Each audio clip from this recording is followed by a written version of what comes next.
Hey everyone, it's Miss Garcia. So this is video 2 of 2. You should have watched the first video to complete your worksheet over the Brown versus Board of Education opinion analysis. Make sure to turn that in. And it is important that you do watch this video, even if it is a little bit longer. I promise you it should be helpful if you pay close attention. So let's get to it. So you're going to go ahead and go to Unit 2, Information and Persuasive. Go down to week of October 4th. And then, of course, Monday, October 4th. And this one is going to be the prep time Unit 2 review. And once I finish this recording, the video will be right here for you to view. So as I had stated in the first video, tomorrow you guys are going to be taking the CUA, and it's going to extend through Wednesday. That's because it's made up of 3 sections. We have the persuasive essay on Tuesday, and then the multiple choice and the short responses on Wednesday. Now, with the persuasive essay, guys, I know I really haven't taught you writing, so this is going to be a really good way for me to gauge what I do need to teach. Who knows, maybe I don't need to teach anything. That would be fantastic. Or maybe you just guys need a little refresher on how to set that up, and then a little bit more information on persuasive writing. But in the review, I am going to kind of outline the structure for it to help you out a little bit. And I do realize that it might seem a little overwhelming to do 2 sections in one day, but I promise you with the multiple choice, it's really quick. It's only like 15 questions, and the short responses is just 1 little paragraph, and I'll show you the structure for that as well.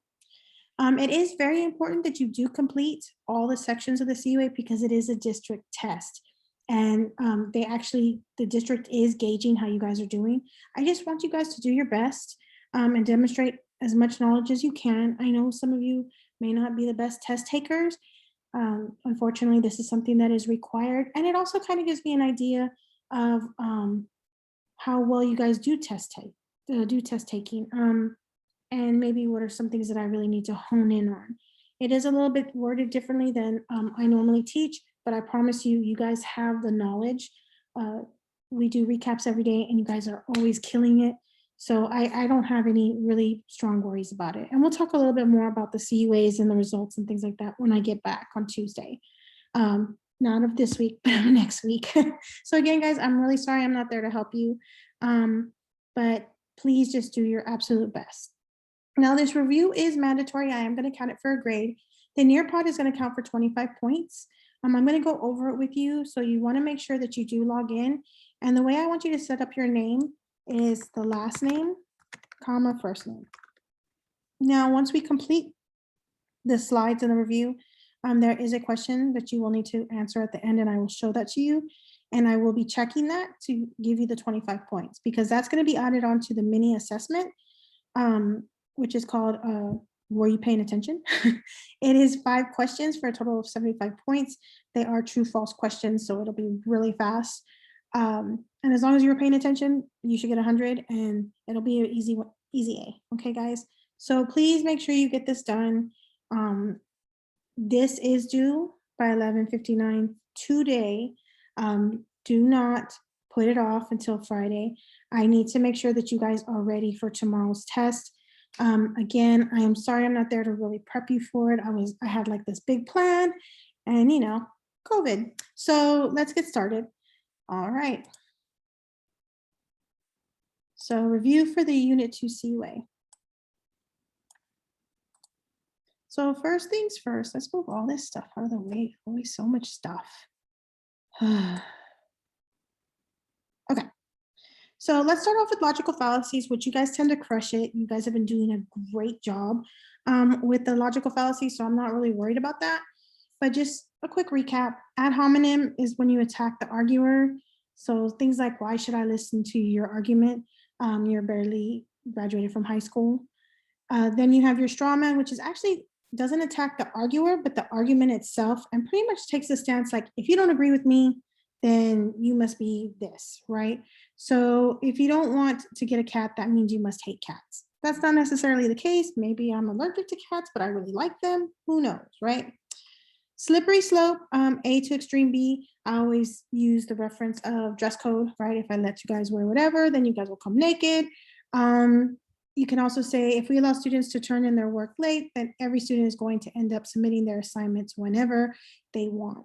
And that is not necessarily the case. I have a very open late policy for most things, and a vast majority of you do them on time. Post hoc ergo propter hoc, that's the weak correlation. So remember, correlations is like a relationship. So young people are unruly because of the music they listen to and the games they play. This is a common argument that you hear all the time. Every generation does this. And so that's not necessarily the case, maybe just because we're young and, whatever. So that might be the issue. Bandwagon, everyone believes it. This is the most common one. You guys know it. You see it all the time. Everyone on TikTok is saying that students need to rebel against their schools, so we should too. Just because everybody's doing it doesn't make it right. We saw that with was it the delicious licks? Made no sense to follow that. It was y'all stuff that y'all were vandalizing.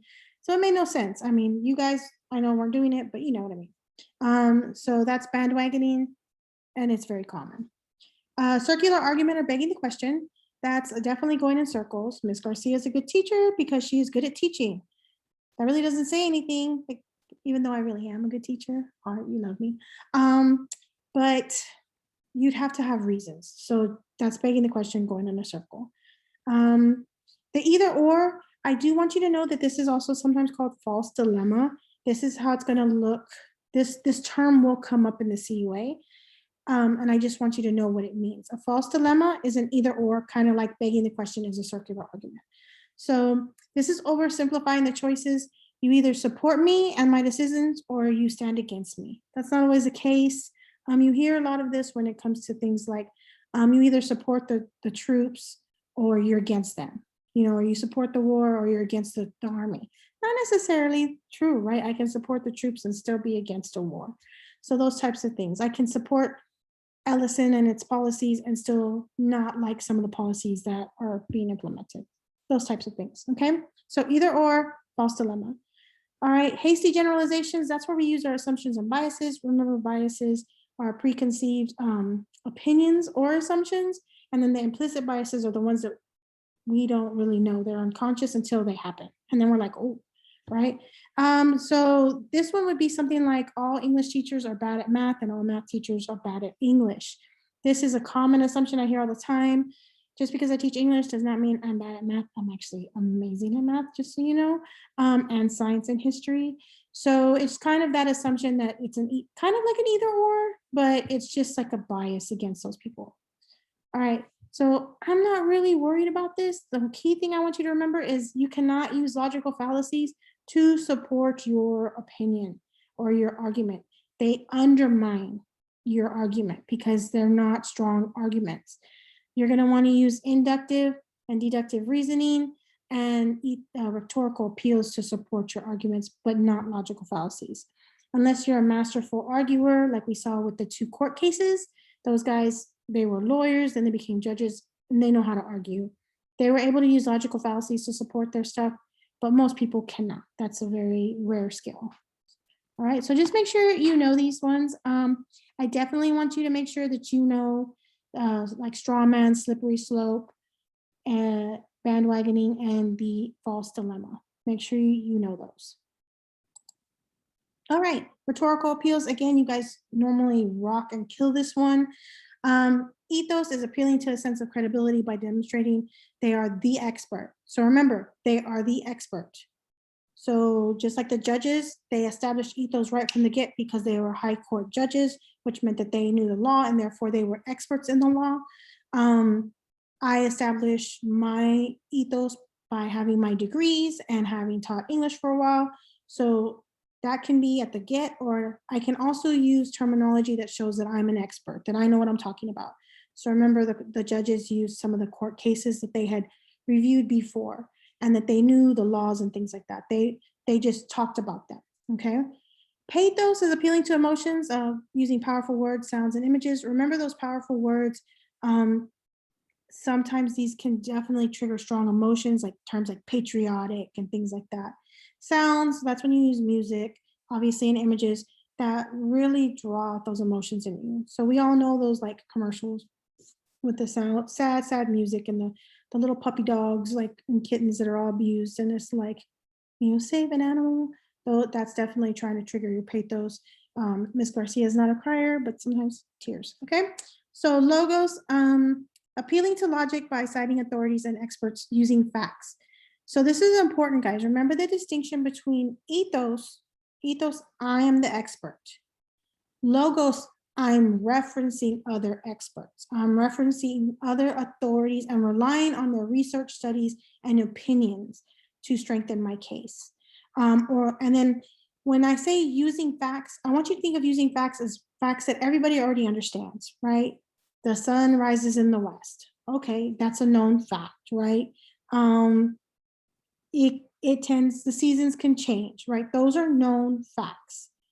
But if I'm citing a study, that's not necessarily a fact, that's actually calling to somebody's authority.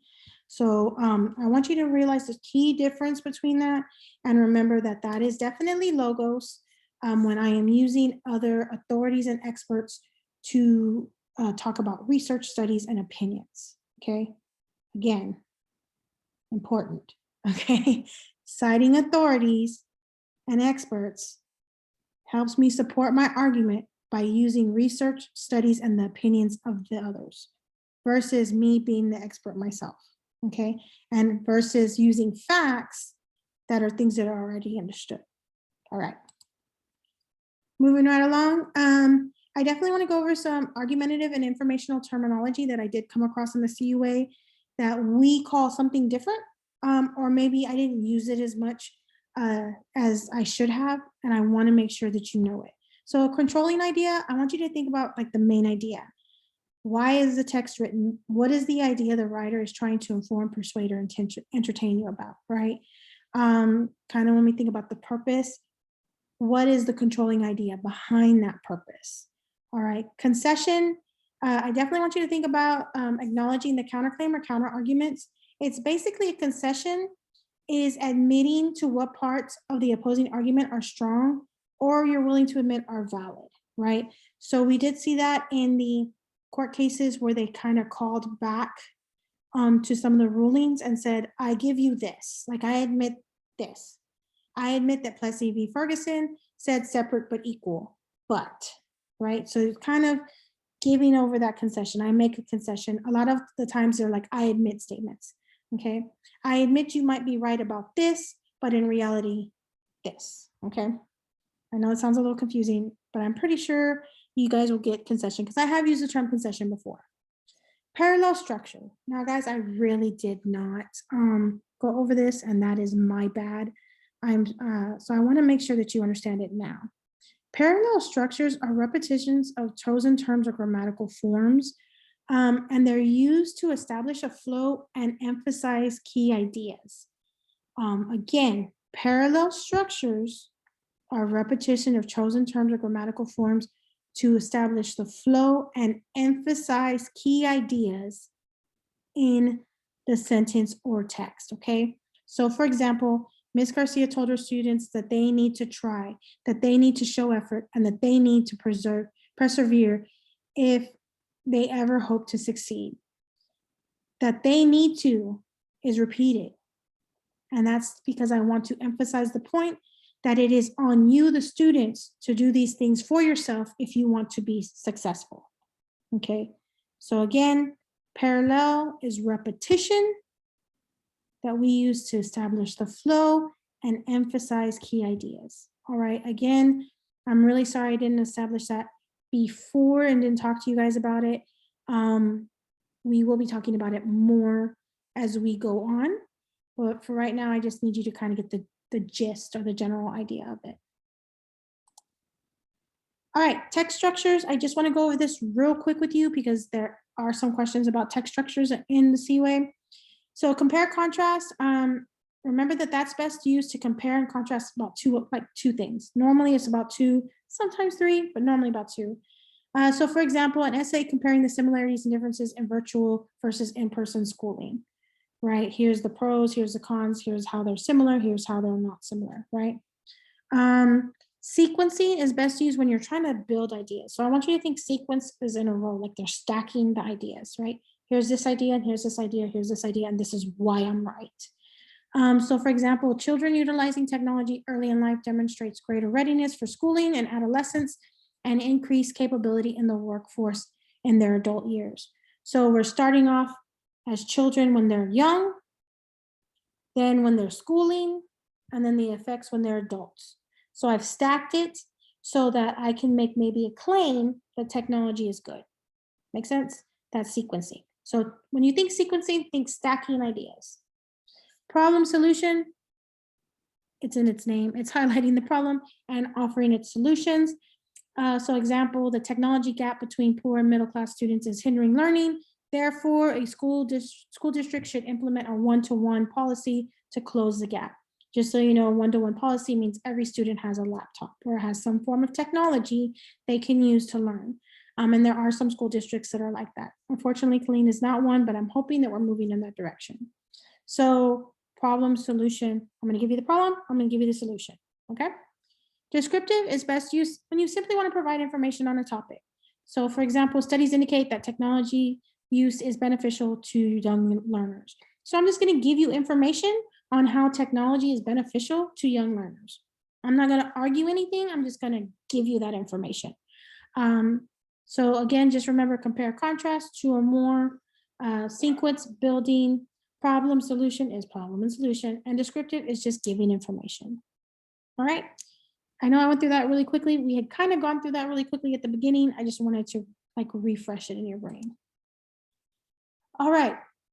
This is kind of a recap as well, but I wanted to really put it out there because you are going to be called upon to use textual evidence in both your essay and your short responses. So you're going to be reading a text and then answering a question about the text, and you have to use direct quotes from it to support your stance, okay? So things I want you to remember. A quote will never, ever be the first sentence of your body paragraph or conclusion. Do not start your paragraph or body paragraph with a quote. Ms. Garcia will be livid because this is a no-no, okay? You want to use the quotes within the body paragraph itself because it's meant to support the topic sentence, which is always your first sentence. The topic sentence is always your first sentence. Then you can pull in a quote to support that, okay? Your textual evidence should be no more than 1 to 2 lines, okay? Now, when you get into college and all those things, you might be using like whole sections, right? And we did see that in the argument for Brown v. Board of Education. He used a whole paragraph. That is not the case for you guys. Only 1 to 2 lines, all right? It's meant to support your idea, not meant to make your whole argument. Does that make sense? So 1 to 2 lines, because I know sometimes y'all go bonkers, and not you guys, but in my previous years, I've been given whole paragraphs where it was just a whole quote, and that's not what I'm looking for, okay? Also, always introduce your quote. Don't just have the quote dropped in there or dumped into there. I need you to write something like Garcia writes blah, blah, blah, right? Or Ferguson argues that blah, blah, blah. The argument is made evident when he writes blah, blah, blah, and then you put the author's name, okay?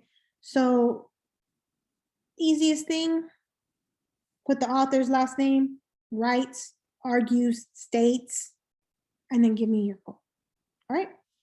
So if you need any more refresher on that, go back to the foundational unit, unit 1, and look up the MLA and text citations, all right? This is very, very important. You guys need to learn it now and not ever drop a quote ever in life. Remember how Ms. Garcia hates for the little ellipses to be more than 3 dots? My other big pet peeve is dropped quotes, so don't do it. You've been warned. All right, so this is going to be a super quick writing overview. Next week, I'm going to teach you writing. I had wanted to teach you writing before the CUA, but again, life, and you know, COVID and 2021 school year. So I'm gonna give you a quick overview just so that you kind of have an idea. Again, this is gonna be a really good gauge for me to see what you know, what you don't know. Um, I know there's some amazing teachers that teach really good writing here at Ellison, but again, last year was kind of wonky. So I definitely want to make sure you guys learn writing, but this will help me figure out what I need to tackle. So for the essay, you need to have an introduction. In that introduction, I need you to acknowledge the counter argument, right? Some people may argue X, Y, and Z, right? However, I believe blah, blah, blah. And then I need a thesis statement. What side did you pick? Why do you think this way? Give me at least one reason. Then you're going to have at least one body paragraph. I prefer two, but even if you just have one, that's fine. So again, because you don't have a lot of time, you need to finish this during the class period. So just do your best. So you need to have a topic sentence for your paragraph, which is, I always call them baby thesis statements. What is that paragraph about? Tell me about it. Then you're going to pick out a quote that supports the topic sentence, and then you're going to explain the quote you chose. So what do I mean by explain the quote you chose? Let's say I choose the same quote as Ms. Vargas, right? To support my topic sentence. But our topic sentences are different, right? We may be arguing the same thing, but we'll probably have different topic sentences. But we choose the same quote. And we might choose that same quote because we interpret it differently. So what you need to do is you need to explain the quote you chose. You need to tell me what it meant to you. That way you don't leave room for me to interpret it something different. Does that make sense? So you need to explain what that quote means to you. How did you interpret it so that I know your way of thinking? All right. Once you do that, you then need to be very clear on how that quote supports your topic sentence. How is it a good piece of evidence to support what you're arguing? That can be 1 to 2 sentences. I prefer 2, but it can be 1 to 2. All right. And then a concluding statement that closes your paragraph. Wrap that idea up. What was I supposed to come away from that paragraph thinking? Then you need to have a conclusion where you restate your thesis in a different way, and then a call to action. And remember, a call to action is pretty much just like a do something or think about something. Again, I know this is really pared down. Pared down means to like kind of whittle it down. I promise you it'll make more sense in the upcoming weeks because I'm going to really hit writing hard. And then you're going to be doing writing all year. Again, this is so that when tests like the STAR do come along, it's going to be just another day. It's going to be just another essay that you know how to crank out, okay? Do your best. Hit as many of these as you can. And if you struggle, you struggle. Again, I'm using this more as a gauge to see how well you guys write. So this one is the essay, all right? Then you have short responses. Your short responses are basically just a paragraph. But in that paragraph, you need to have, again, your topic sentence, which is your response to the prompt. What is your claim? What are you arguing, right? If the prompt says, do you feel there are instances when this is a good idea? You know, no, this is not a good idea because, yes, this is a good idea because blah, blah, blah. The second sentence will probably be your quote. Definitely some deductive evidence going on right there.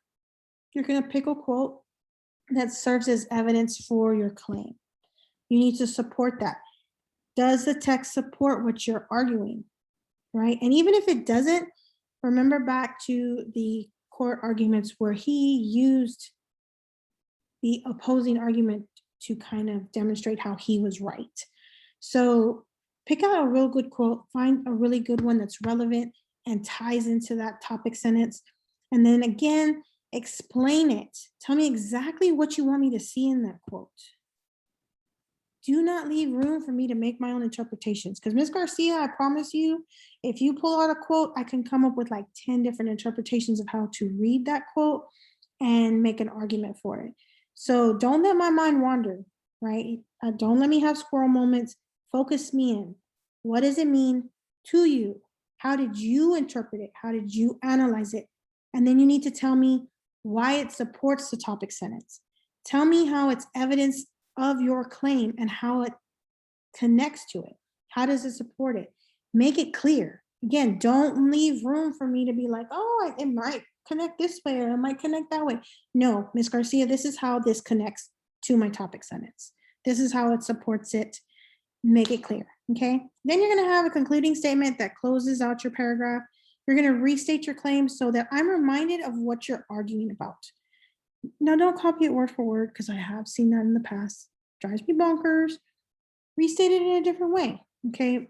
Make sure that it's interesting. I would say in this one, try working in those commas. We've been talking about commas and the tricks on how to make sure they're working. Try to use them, spice it. Don't make it so straightforward that I'm bored, right? But even if it's the most simple paragraph, sometimes the most simplistic paragraphs have the most power, make the strongest statements. Remember how when we looked at Waring's dissent, it wasn't long, it was a page, and yet it was a strong argument and it was clear. You knew where he stood and he just had all this support and he used all those rhetorical appeals. So just do your best, guys. Again, I'm really sorry that I'm not there to do the review with you guys. And this kind of CUA kind of crept up on us.